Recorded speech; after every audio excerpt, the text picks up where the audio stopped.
Welcome to the 21st CRC Roundtable, a monthly virtual seminar series. I'm Denise Wardrop, Executive Director of the Chesapeake Research Consortium, and the intention of these events is to host targeted, inclusive, and informed conversations that match scientific advances and management needs. These webinars are a bit different. They're designed for contribution, not consumption. So each seminar invites a diverse range of researchers, managers, and other professionals to have conversations around critical topics to help us navigate and increase our collective competency for decision-making. As a reflection of that intent, the panelists have been given about 25 minutes total to make some introductory remarks, allowing 30 minutes for discussion. That discussion is moderated and facilitated out of the chat. This is all about us, giving us a place to ask the clumsy questions and to practice the bravery and humility necessary for building the future that we want. This roundtable is of special significance to the CRC because it is out of Tropical Storm Agnes that we were born as an organization. So we too are celebrating our 50th anniversary.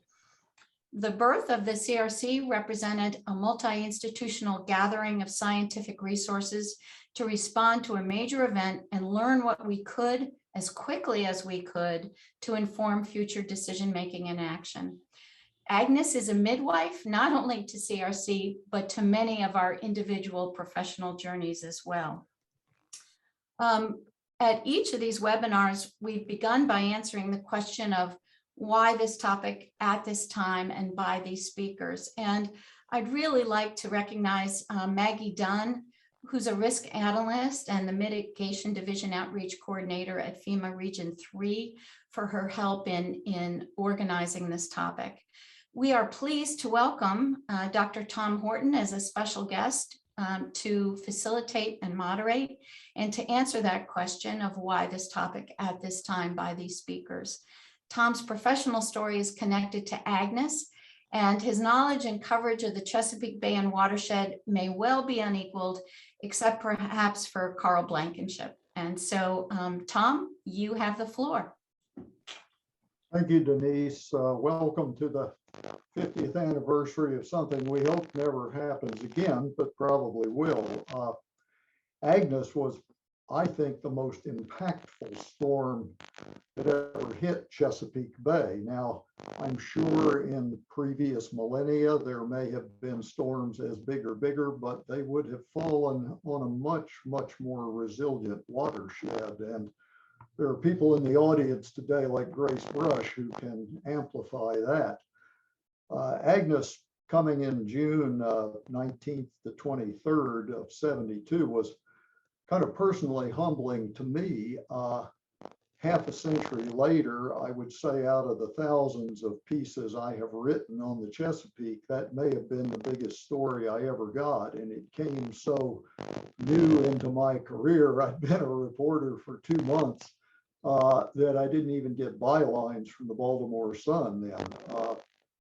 Federal officials called Agnes the most massive flooding in the history of the eastern United States. It killed 122 people throughout the Bay watershed, destroyed so many homes, bridges, and businesses. It remained the most costly storm to ever hit the U.S.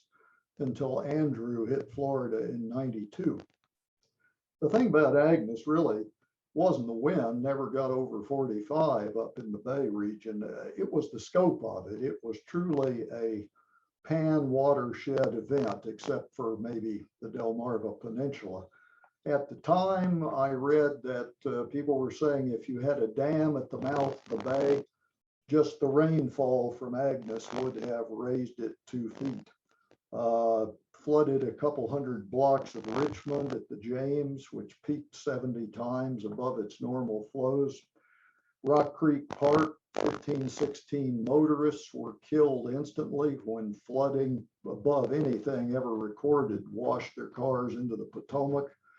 One of my old college buddies' wife, Carlotta Shelton, was loading her kids into the car to try to escape. They lived in the Jones Falls Valley in Ruxton, Baltimore suburb, and went back in to get the keys. She came out the car and all 3 kids were swept away to their death. It happened so hard and so fast. In Pennsylvania, probably the hardest hit, the Maryland National Guard actually had explosives planted in the northern corner of Conowingo Dam. They were afraid it wasn't going to hold, and they were prepared to blow part of it. It did hold, but the whole north side had a 1/4-inch crack in it that took about a year to repair. I mean, imagine that dam is 100 and some feet high, thick enough to carry US 1 across the top, and that river broke it and moved it 1/4 of an inch. Ecologically, the impact was, the timing was terrible. It hit early in hurricane season in June, right when so many fish and aquatic plants oysters were reproducing and most vulnerable. So I'm going to turn it over to Andrew and Elizabeth right now with the question. I think Denise said, why are we doing this now? Not just happy anniversary, but from what we're learning about climate change in our region and more intense rainfalls, I think it's reasonable to expect that we will see worse than Agnes. And I think it would be interesting to explore what have we learned since Agnes? What have we done? If Agnes were to hit again this June, would it be worse? Would it be better? Why? So I'm glad you guys know all the answers to this.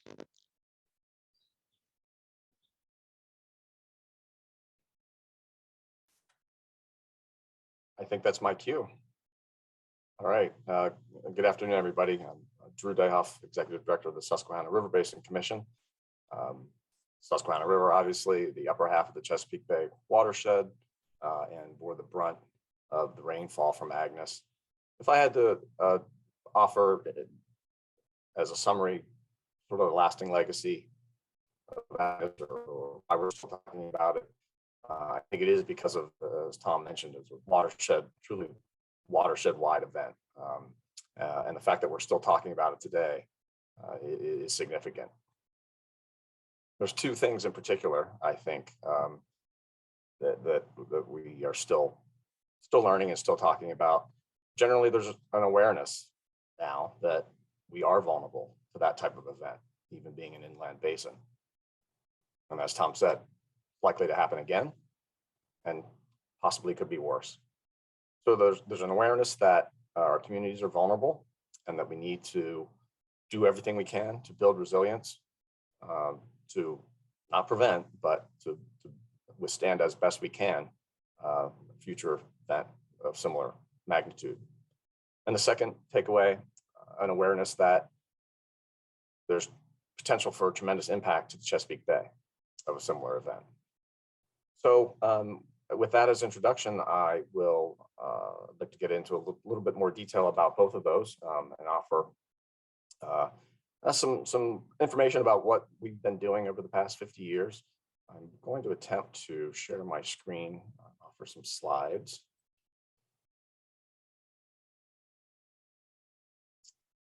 And Tom or Denise, let me know if you're seeing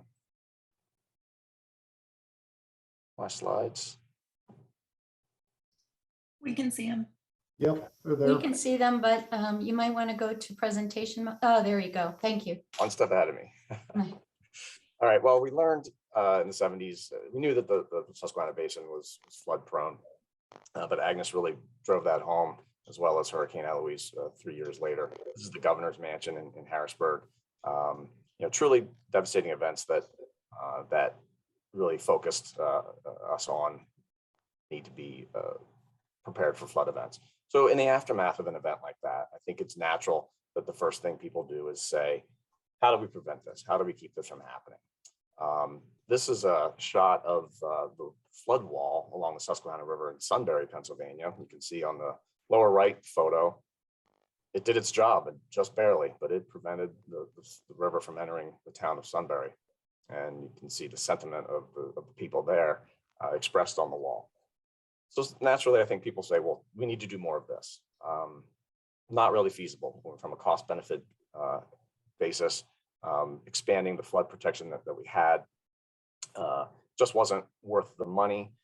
And I think it's important to keep in mind that doing something like this while protecting some areas exacerbates flooding in other areas. The areas across the river from this, for example, were downstream, because these types of structural measures simply funnel the water faster down the river into the next downstream area, which worsens the flooding there. So what else can we do? Just so happens that the Susquehanna River Basin Commission was also nascent at this time, having been formed in 1971. So looking at our mission of coordinating water management across the 3 states and filling in gaps, we noted that there was a strong gap in forecasting abilities. Agnes was really a surprise, and we didn't have the capabilities to forecast and be prepared for it. So the commission pushed heavily and worked with federal agencies and secured federal funding to enhance our forecasting and warning system by using state-of-the-art technology for river gauges, for rain gauges and radar, and for transmitting that information more quickly to the forecasters so that they can issue timely results, and developing tools for communities and residents to use to be able to respond. So this is a really successful program, really led the way nationwide. A lot of things adopted in the Susquehanna Basin are now used nationally. And again, doesn't stop a flood, but does offer as much warning and advance notice as possible so that people can react in whatever fashion that is, whether it's moving their belongings out of the basement or evacuating, or just simply being aware. Some of the stories Tom mentioned, knowing where not to be in the face of a pending problem. Another initiative that the commission was involved in early on is helping the federal government develop flood insurance maps. Now, these are administrative tools that simply denote areas that are subject to it's called 100-year flood, but really that's a misnomer. 1 in 100 chance, a 1% chance flood, where those areas are to require flood insurance. Good information, but not particularly useful in the onset of an event. So the commission took the data that created those maps and created flood inundation maps that show not just the 1% chance flood, but a series of flood stage events, so that people could listen to the forecast and apply it to their situation, where they're located, what roads they may need to evacuate, what schools may be impacted. And they started off basic on paper, but over the years, we've modernized them. So it looks like this now. And you can see along the left, not just one flood level, but in foot increments, you can show the inundation. This is Harrisburg, based on the specific forecast.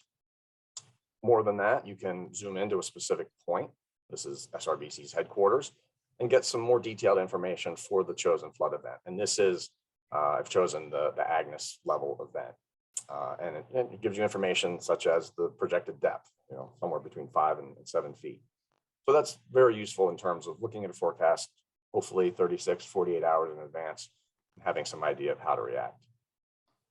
Just to give you a demonstration of these maps in practice, this is a inundation map of the Bloomsburg, Pennsylvania area, showing a high and dry spot on the local airport runway. And indeed, during the tropical storm Ivan in 2004, that's where they parked the airplanes. Fortunately, it turned out to be an accurate depiction. Moving on from community preparedness and things that remain important there, there's also an awareness of impacts to Chesapeake Bay. And should this event happen again, what does that mean?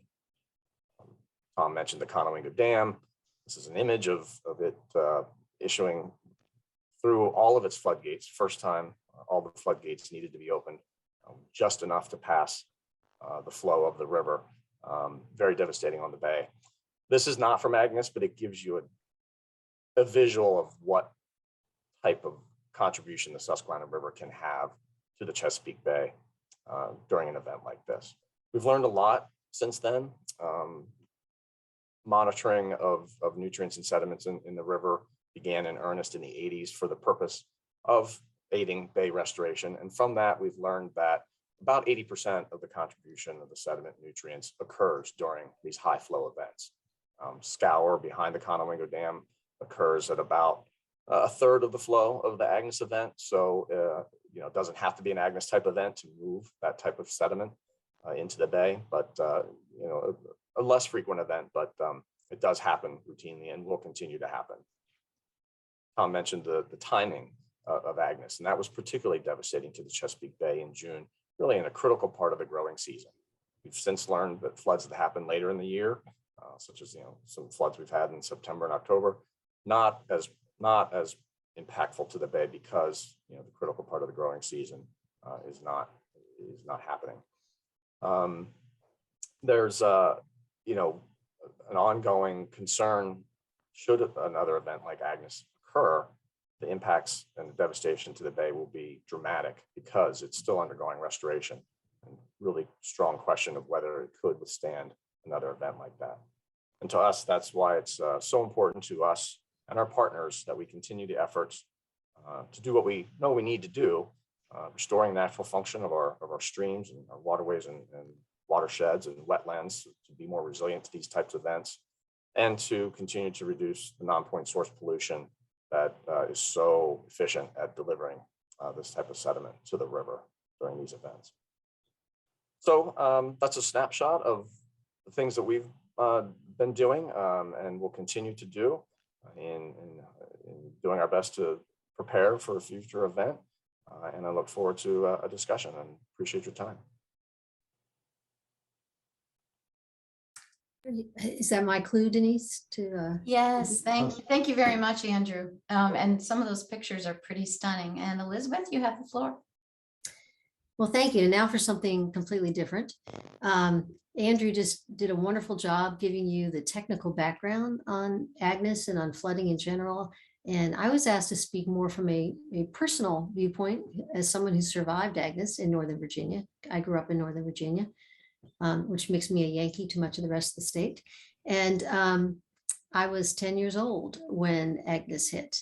And one of the things that I remember the most about it was that my parents allowed my sister and me and our two neighbors' children to go down in our yard and to look at the floodwaters. I think that was indicative. My mom tended to worry a lot. She was one of those worrying moms, and she wouldn't have sent us down there if she thought it was unsafe. But we had a tiered yard. It was hills in Northern Virginia. I was very lucky. I actually grew up inside the Beltway and still had an acre of yard and then a horse farm across the creek, and very bucolic setting for Northern Virginia.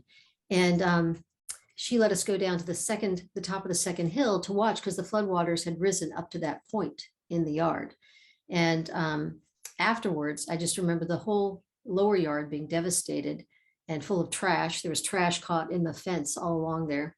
I'd never seen that much trash in that area, so that was stunning to me as a child. And then the creek itself had been overwhelmed. And it was sad because we had crayfish in the creek, and therefore we had ducks also in the creek. And after that storm event, the county came through and bulldozed it. They bulldozed the creek. It was actually within the Accotink watershed, fed into Lake Accotink. And they put big chunks of broken concrete culvert on the stream banks, the creek banks, in order to stabilize it. So it was not only very unattractive, frankly, but it was also, it changed the ecosystem enough that the ducks never came back. The crayfish never came back while we lived there. So it was, to me as a child, an important lesson in how powerful Mother Nature can be, obviously, but also in how we can do things to support and assist our ecosystems or to damage them for a long time. And that's an important lesson for a child. I was asked as part of this, do you think Agnes is what influenced you to go into environmental and natural resources work?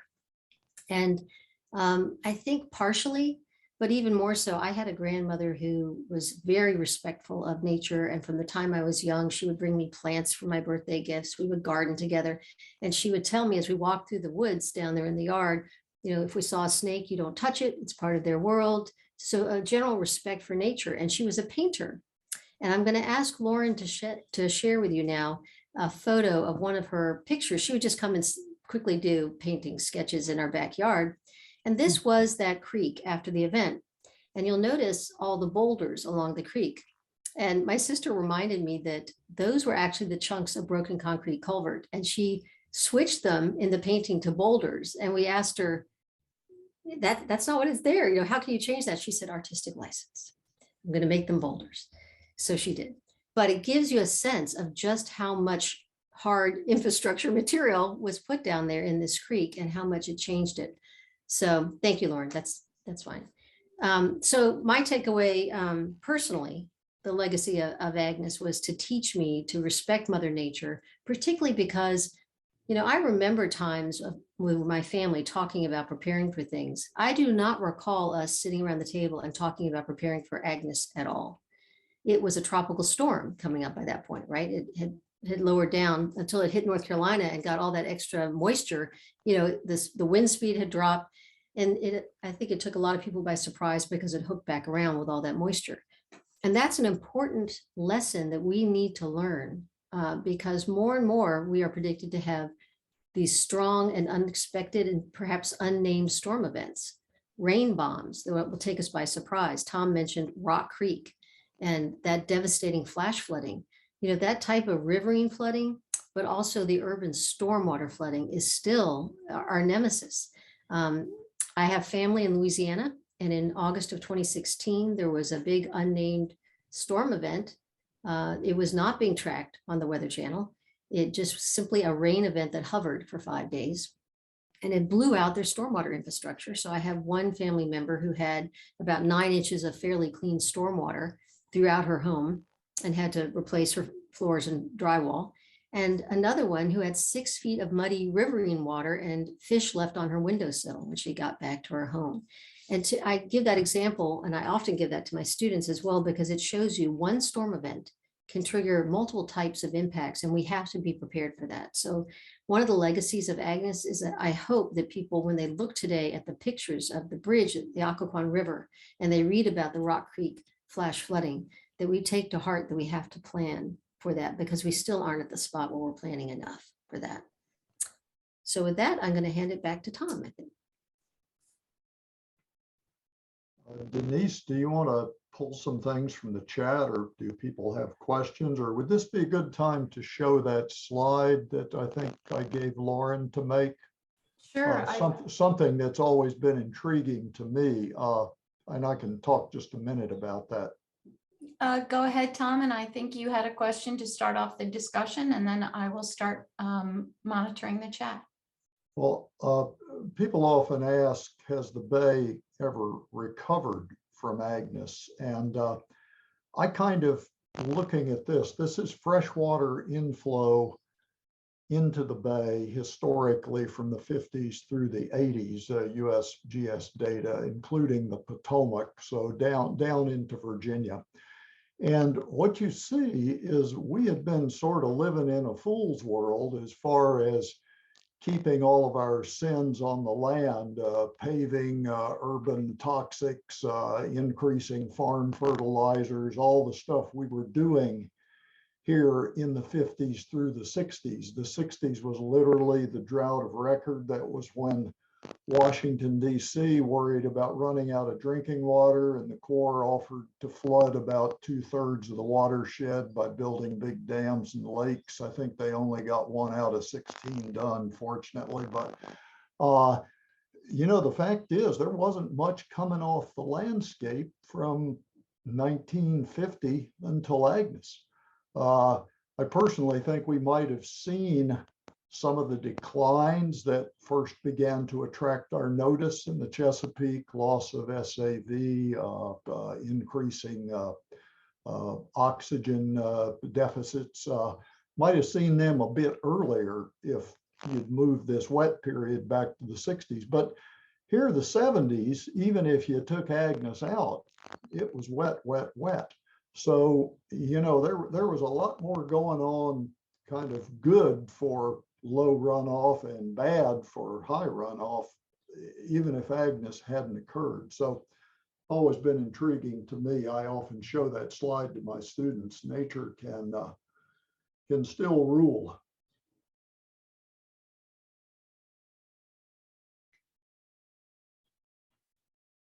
So Tom, feel free to open up the discussion with your starting question. Well, it's an interesting question. If Agnes came tomorrow, of course, it would be a devastating flood. As Andrew mentioned, I think probably forecasting and warning and the ability to tell people where to move out of, that's clearly a lot better. That would be different. We do have stormwater ponds, detention ponds, infiltration attached to development more and more since the 70s. It's of course designed for about an inch rainfall, not something like Agnes. I don't know what a design for Agnes stormwater retention would look like, pretty humongous. So I don't know that would make a lot of difference. I think we've probably done a much better job since the 70s of discouraging development in floodplains, not as good a job as we need to, and of even buying out people from floodplains in some areas. So those would all cut toward making Agnes less of a disaster. Conowingo Dam, you would probably get yet again a scour of, I think it was an estimated 20 million tons of sediment came into the bay in a few days. That was like 40 years worth of sediment in 4 or 5 days. You'd probably get that again. I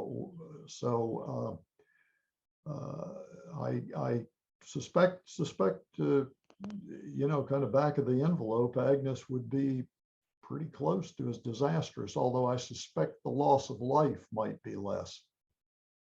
I would hope. Do you have a preference about which of us jumps in? No, No. just go ahead. Well, if you don't mind, Andrew, I just wanted to follow up with one thing that I was going to mention and I didn't, but I saw a comment about it. Of course, the SAV impact was amazing. Really impacted our eelgrass population in the bay. And on the hopeful side of things, between the Virginia Coastal Zone Management Program funding and VIMS and the Nature Conservancy and other partners, our eelgrass has really been rebounding and is even, considered right now for carbon sequestration purposes. So it shows that if we become aware, as long as we're cognizant of the issue and we can put the funding and the research toward it, that's why scientists are so important. I'm aware of whom I'm speaking with. Then we can actually sometimes fix problems. Other ones we can't, but the Chesapeake Bay cleanup effort, the TMBL, the fact that we are now really trying to focus towards the end of this, trying to get to the 2025 goals, focusing more and more on urban stormwater, because we're realizing that's more and more realizing it's our Achilles heel. I think that can only help with flood control as well. So on the one hand, Tom, I think it would have worse impacts today in that we have more impervious cover in some areas than we had back then. And we have not discouraged development fully in floodplains. So in some ways it would be worse, more expensive. On the other hand, hopefully our tracking information is even better. And our Bay TMDL cleanup efforts mean that as we've been investing heavily in water quality protection, hopefully we can also have an increased awareness and desire to protect all that work and investment. And we can get the traction we need to address urban stormwater. We also have the new risk rating 2.0 in the National Flood Insurance Program that is going to more realistically price the flood insurance. Because one of our main problems, sorry, I'm the law and policy person here, I have to get away from the science for a moment, but one of our main problems is that the market has not caught up to the risk when it comes to our flood prone areas. And as long as people can still get mortgages and as long as they can still get home insurance, then it's gonna, and it's not priced to reflect the real risk, then we'll just keep having this happen. So risk rating 2.0 is actually a step in the direction of having people realize it's going to cost you more if you live in a flood prone area on the coast. And that can be the first step towards getting people to think twice before moving into those more vulnerable areas. Funding, we have the Bay funding effort that's in place. We also have additional attention being placed on funding at the federal level to address climate change. That's a good improvement too, since Agnes. But the recognition of sea level rise I think that from what I've seen, just working in the policy world, it has increased, particularly in areas like Norfolk that have sunny day or nuisance flooding, and people know it's there and they can't get to work sometimes and they have to drive around. But the increasing storm events and the increasing severity of the storm events, I think we still have a big hill to climb in getting people to realize that.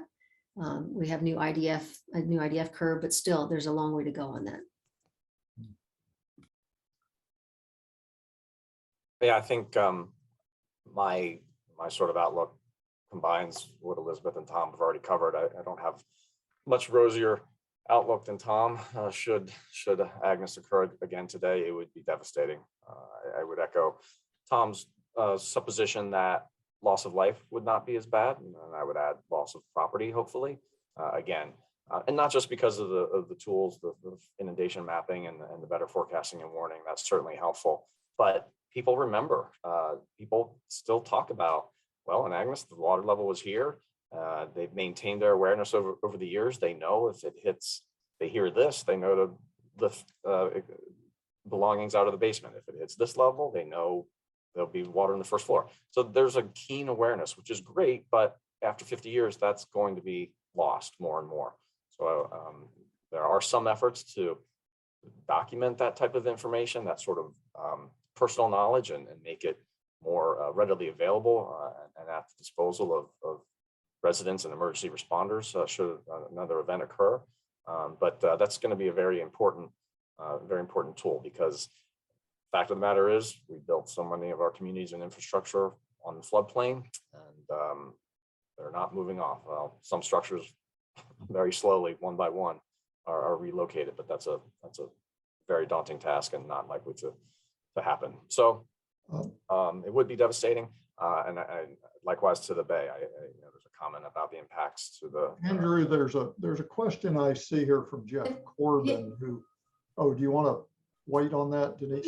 Yeah, let me just wait on that. And I was just going to tell Andrew and Elizabeth, if people are going to ask you now to get much more specific, right? I think we've done a good job of talking about the general issues and combining questions from a number of people about what BMPs would be the best in terms of keeping the watershed resilient, and what better preparation looks like in the context of combining protection with water quality goals and also with issues of inequities. And so someone has pointed out in the chat, and I think that's a wonderful point, is that there's an example locally, for example, at the Naval Academy about seawalls will protect advantaged neighborhoods, but the water has to go somewhere. And so how do we, I would say, be better prepared with, and some specifics would be helpful,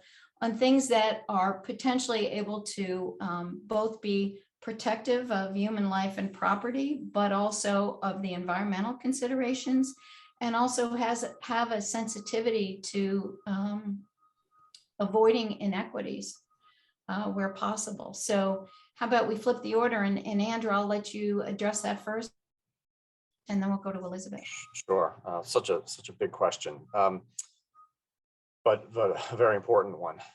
In terms of preparedness, I would love to see something like drills where communities and residents are reminded frequently, and not just 36 hours before an event, that there are resources available, that they know where to go to know whether a pending event is going to impact them and how. And to getting to the point of inequities, the tools rely on high-speed internet access, which is a problem. So, what is the alternative to that? Is there something, we have distributed little refrigerator magnets, something like that, encourage people to look up their flood stage and write it on the magnet, and put it on the refrigerator and have it right there in front of them. So I think we need to explore things like that. I think we need to explore getting the anecdotal information from people who lived through the events and documenting it so that it's available and people know where to get it. In terms of other sort of physical preparation and BMPs, it's all tied together, everything that's been asked. Natural watersheds were adapted to low flows and high flows and can tolerate them. It's what we've done that makes it a problem. So returning to a much of a natural state as possible is a goal. That what that looks like is that stormwater stays on the ground and infiltrates into the ground. Wetlands slow the water down and filter out things, pollutants, sediments, things like that. So it all feeds together. There's a question about whether there's policies towards that goal. There are. Integrated water resource management is a hot topic and something we all strive for to the extent possible. We can encourage green infrastructure in cities. One final point I wanted to make. Not there because it's evaporated. It'll come back. I said, send somebody back in the stacks and it'll appear. It will. Yeah. Elizabeth, maybe you can speak more to, there's been a lot of questions about what's going on in the policy arena. Yeah, I've written down like 6 points, so everybody bear with me. I'm sorry, because there's so much to say on this one. You've got to bear with me for a moment. So a couple things up front. The Bay Program's Climate Resilience Work Group, we are looking at climate change as well as water quality. I think that was one of the questions in the chat. I'm trying to track the chat and talk too. It's kind of like rubbing your belly and patting your head at the same time. So I'm sorry if I missed something, but we are looking at that in multiple ways. Planning is a key. The comprehensive plan is a key tool. It is when the community plans what it wants to see in its future, but it's also an excellent opportunity for a locality to get feedback from its members of its community and educate them. That is a prime time to educate them about the risks that we're facing and how can we plan for them. Norfolk is a prime example of how they have planned ahead. They have designated areas where they want to funnel their development on higher ground, and the areas they're going to de-emphasize and not do economic development efforts there because it's lower lying, and they're trying to use the market. Remember how I mentioned that the market has to catch up to the risk? They're trying to use the market by having incentives to develop on the higher ground. If you get control over a lower lying flood prone lot, then you can get an advantage in the approval of the development process. So that getting the market to help you using your comprehensive plan. The other thing we need to use the comprehensive plan for is planning for upland migration of our wetlands. The wetlands that will be inundated have to have a place to go upland. And if it's all been built out and zoned residential, and you have all residential buildings there, for example, houses, then it has nowhere to go. And those are some of our really important flood buffers and shoreline erosion control measures, both. So having a plan for those, where can they go? Where can we use our conservation dollars to help enable that? All of that comes to bear at the same time. Part of that planning process, the city of Hampton and the city of Norfolk both went through a process called the Dutch Dialogues, which is the Dutch embassy realized that they're the pros on flood control. And they have a partnership that they go into cities. They've done it with New Orleans. They've done it, as I said, with Hampton and Norfolk, up in New York, New Jersey after Sandy. And the theme is to teach you how to live and thrive with the water. So for example, Hampton has plans for putting water into a canal to make it an amenity. New Orleans, I saw the same thing. It becomes an amenity as well as a way to capture stormwater runoff. Mm-hmm. If you look at the Netherlands, the city of Rotterdam, very built out, modern city, they have a stormwater retention area that's a park until it's needed for retaining the stormwater. So thinking creatively, thinking outside the box a little bit can help a lot. So they were not just looking at traditional seawalls, hard infrastructure, or trying to do wetland only. There are other alternatives in between. There is something that VIM's developed that's a natural and nature-based features tool to help localities decide how to spend those conservation dollars to have the most flooding benefits, flooding prevention benefits. So relying on our NNBFs, natural and nature-based features, rather than just hardscaping is important. And then the other thing is that we do a project in partnership with the University of Virginia and Old Dominion University. It's called the RAFT, the Resilience Adaptation Feasibility Tool. We work with communities down in the weeds. I like to say down in the reeds because it's about flooding prevention. And we help them to work through a list of items that they come up with to become more resilient. And one thing that we've seen rise to the top over and over again is the desire to have, and this sounds very basic, but it's really important, to have some kind of a resilience committee in place so that when we're done, we stick with them for a year to help them get through this list. But when we leave, they've got that community base to work with, that they have the people that are interested in this topic and they know the risks and they can work with each other to help the community respond. So that is part of it as well, that kind of civil infrastructure being there. And then the last thing is, we had the Virginia Coastal Resilience Master Plan that was adopted back in December. And it looks like it's being codified by the General Assembly to be updated periodically. The Department of Conservation and Recreation has a website that everyone should check out to see the wonderful data that they have housed there. We all worked hard on that for a year. And it looks terrific. And it has important information that any community in Virginia could look at. And the final thing is, when we talk about low-income communities, that is so important. All you have to do is look at how many resort communities along our coast have been invested in by all of us with seawalls and other protections to realize that the higher valued properties are the ones that get protected first. And as you just said, the water has to go somewhere. And so looking at our cost benefit analyses for these federal programs is key.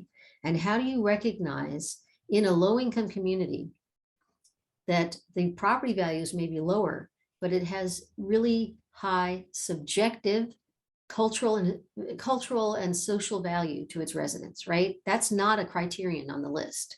And we actually have a paper on our website, if anyone wants to go look at it, that talks about this, because it's a really important issue. And we have to make sure that we're not just relocating our low-income communities, because that's too often what occurs. They're often on the low-lying property, and they're the first to be relocated and uprooted. So taking that into account in your planning is key, and making sure that when the communities are relocated, that there's still safe, affordable housing in the community they relocate to. That we're not pricing our higher level housing out of the range of our lower income residents. Sorry, Denise, I warned you that was a lot. No, that was great, Elizabeth. And I think it's a really nice segue to, I'm going to, again, weave together a couple questions. One is, and I'll read it because I think it's great. As noted, we've enjoyed considerable advances in science and technology related to flood risk management. And Andrew, you talked to many of those: modeling, forecasting. Have our policies and programs, such as insurance and finance mechanisms, similarly and sufficiently evolved through implementation? What additional policy programmatic changes are needed to enhance our resilience? And I'd also say if there's a wonderful comment from an insurance agent, Robin Evan, who says, I'm already seeing the negative effects of NFIP's RR 2.0. Our small towns on the Susquehanna are going to have a heavy negative impact with the drastically higher flood insurance rates, to the degree that I expect to see families having to walk away from their homes. So the two speakers, I think Andrew and Elizabeth, it's an interplay, right, between the science tools and then the policy that we have to implement that. And so maybe I'll flip the order. Do we think that there's a big sort of gap in speed, like we've got the science and the policy and implementation is lagging behind, or is it the other way around? And so maybe Elizabeth, I'll pose the question to you first and let Andrew respond too. Oh, you're muted. Sorry. Yeah, I was again trying to read the chat box, which is hard to do at the same time. So with respect to insurance, this is a new approach, risk rating 2.0. There have been prior attempts in Congress to revamp our national flood insurance program, and they failed for exactly the reason that you read out, Denise, which is the impact on certain people. The goal of risk rating 2.0 is to take into account the elevation of the property, the flooding history, et cetera. It's not just the size of the property, right? So in the past, the concern is that some people have not been paying enough and some have been paying too much.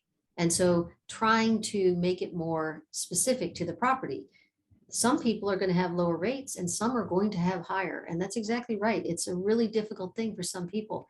But how do we as a society get there from here? That is such a tough bridge, right? Between where we want to be, where everyone is safe and their safety, health, and welfare are protected by their local government, and their property values are protected as well.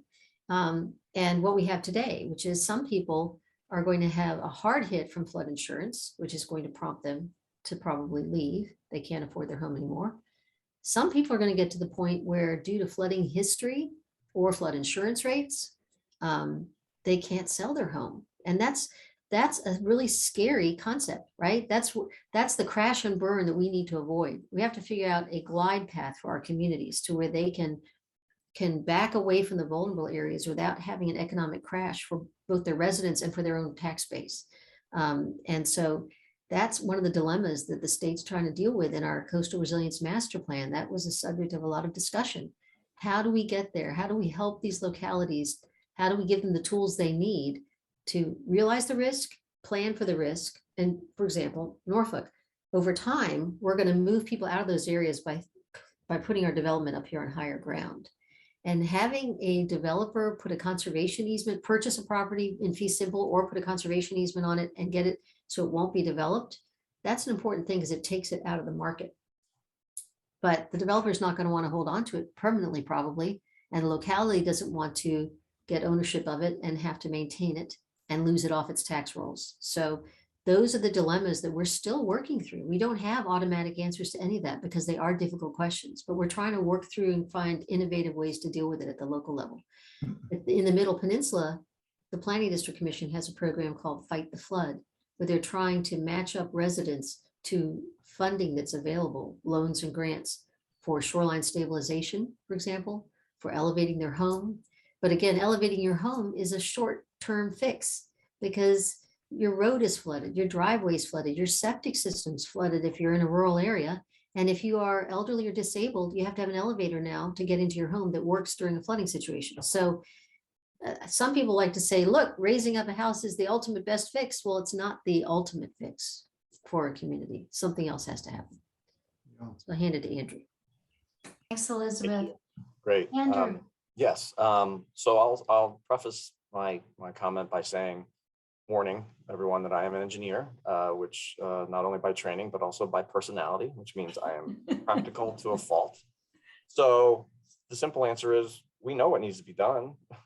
Build flood walls and dams and levees everywhere, or just move people out the floodplain. Not practical. Well, I mean, it's practical from it's a black and white answer, not practical in reality. The funding is an issue. Making those tough societal choices, that's not the way to go. So that's where it comes down to, how do you balance the policies and the practices? One thing I would do if I were in charge of it all, immediately what I would do is change the FEMA structure. FEMA money is only available after a disaster, to clean up, to restore, to encourage continuing to do what we're been doing all along, which we know doesn't work. I would make that federal money available for pre-disaster preparedness, mitigation, whatever that looks like. But that's a big gap that I think could be filled.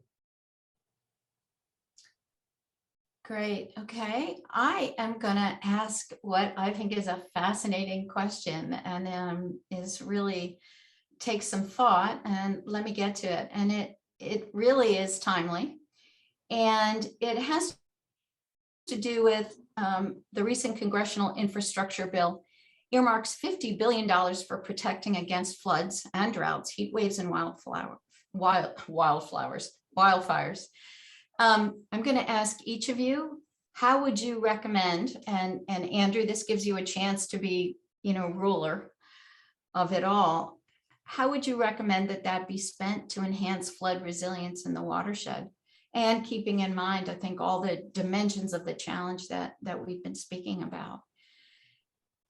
I'm guilty of monitoring the chat box myself. I know you mentioned a source of funding, but I think the overall question is just how would funding be spent to increase resiliency? Is that the gist of it? Yeah, if you're in charge of the $50 billion, what are you going to say needs to be done first? Well, I think what we should focus on is optimizing the use of that money to achieve multiple benefits where possible. And getting back to the idea of integrated water resource management, there are things that we know we need that can be achieved in tandem or in parallel with other needs. And I'll just reference a few things.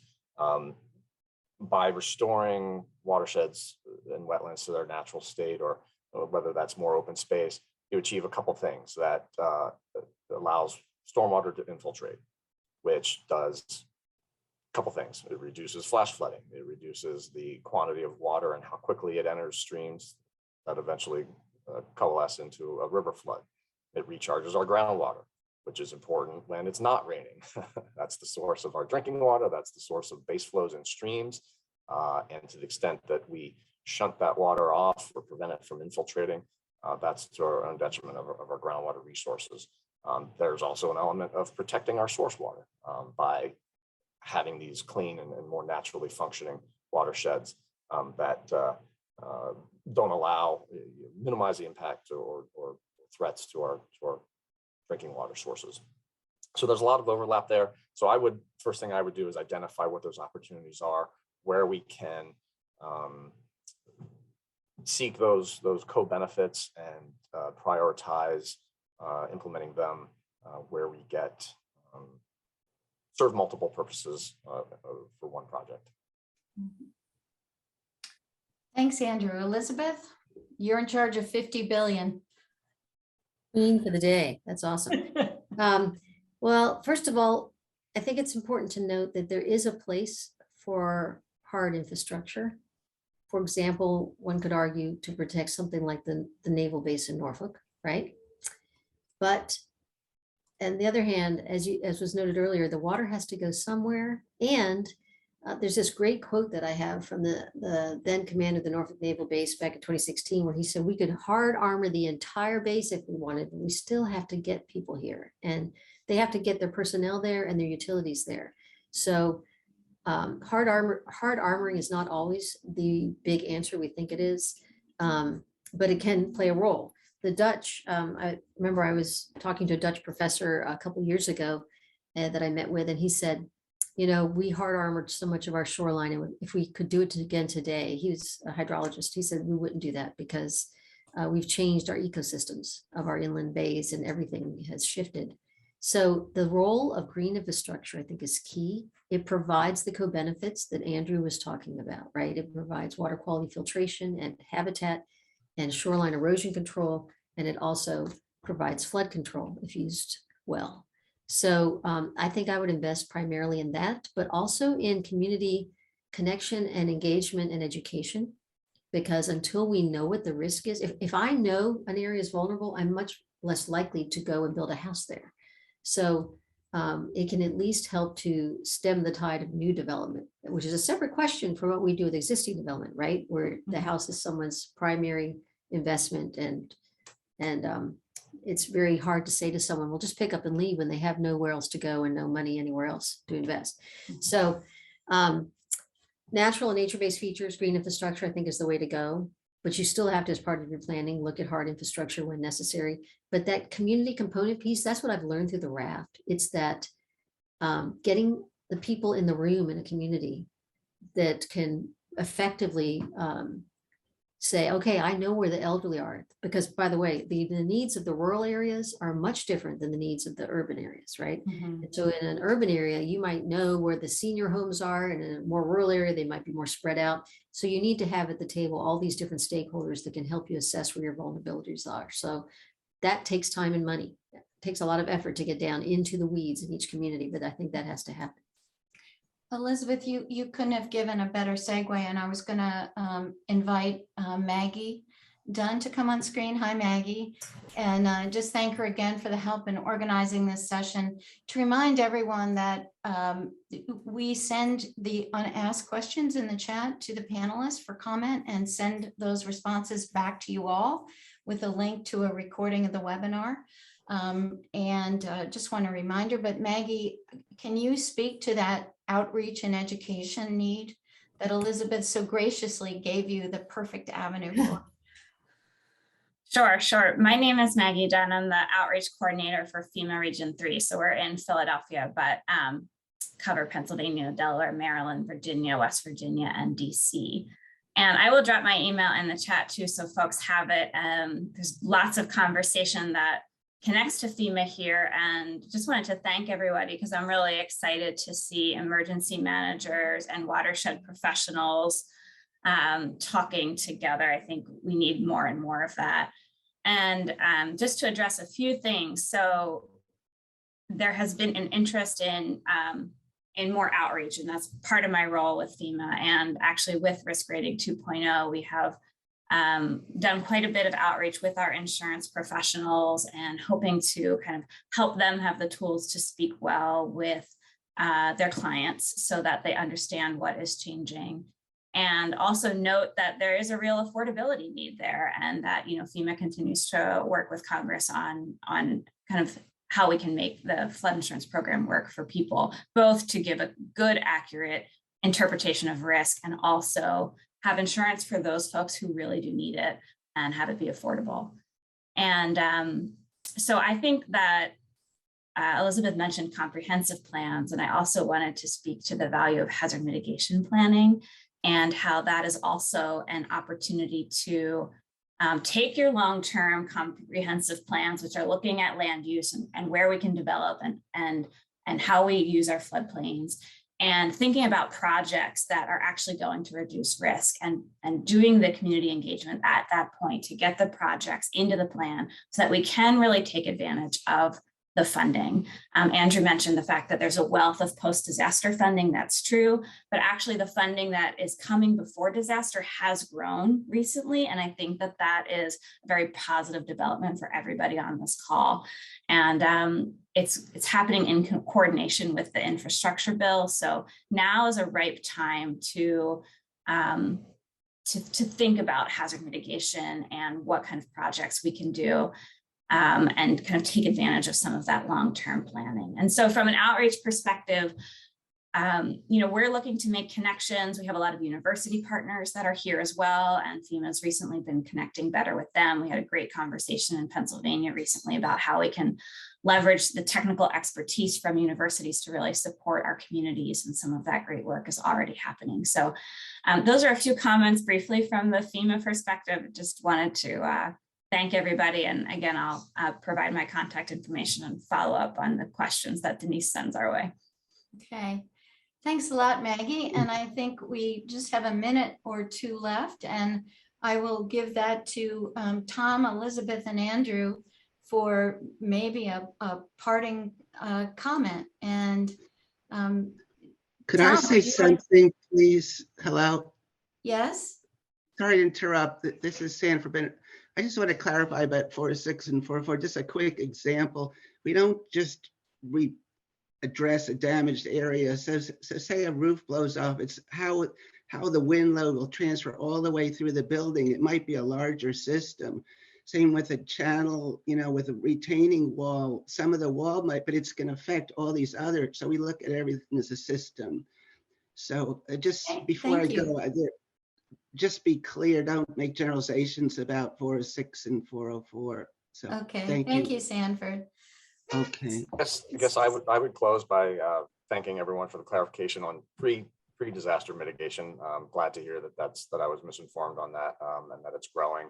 That's a frustration we've had trying to get grants and work with that. But I think the point remains that we've been encouraging doing what we've always done through how we react. And I think we need to get away from that. And my last closing thought is that Agnes will happen again, potentially worse with climate change. And we need to be vigilant and continue our focus on the mitigation we're doing with respect to our watersheds and streams, and returning their as much resilience as possible to their natural functions. Oh, thanks, Andrew. Elizabeth? Well, thank you all for having me here today. And I'm glad we got the chance to talk about the law and policy side of things, because that's equally important with the science and getting this done. And I'm hopeful that the partnership, the multi-state partnership that's been developed to clean up the Chesapeake Bay's water quality, can also help pave the way for interstate cooperation with our flooding control measures. I saw the comment about BMPs in Maryland and Virginia and the floodwaters coming down from the Susquehanna. So I think that that's important that we think regionally as well. Oh, thanks, Elizabeth. And Tom? You know, 50 billion is not going to be nearly enough. And I'm thinking of ways to generate more on an ongoing basis. I know politically this has proven difficult in Maryland, but I think we need to treat the need for a tax on impervious surface at least as seriously as carbon taxes. And not as a punitive thing to generate money for dealing with the impacts, and frankly, to make people think twice in a county or a city before they add impervious surface.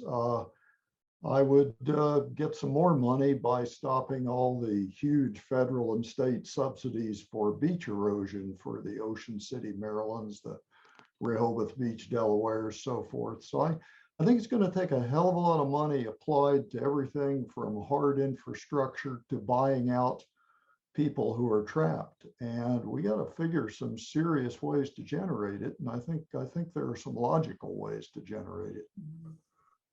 I want to thank you all for just a wonderful webinar. Thanks to our panelists, Andrew, Elizabeth, and Tom, and to all of you who attended and contributed wonderful questions. Look forward to our next webinar on Wednesday, June 8th, which is going to be live streamed basically from the Chesapeake Community Research Symposium. The topic will be community science and monitoring. And with that, feel free to take our post-event survey, and thanks to our speakers and participants once again.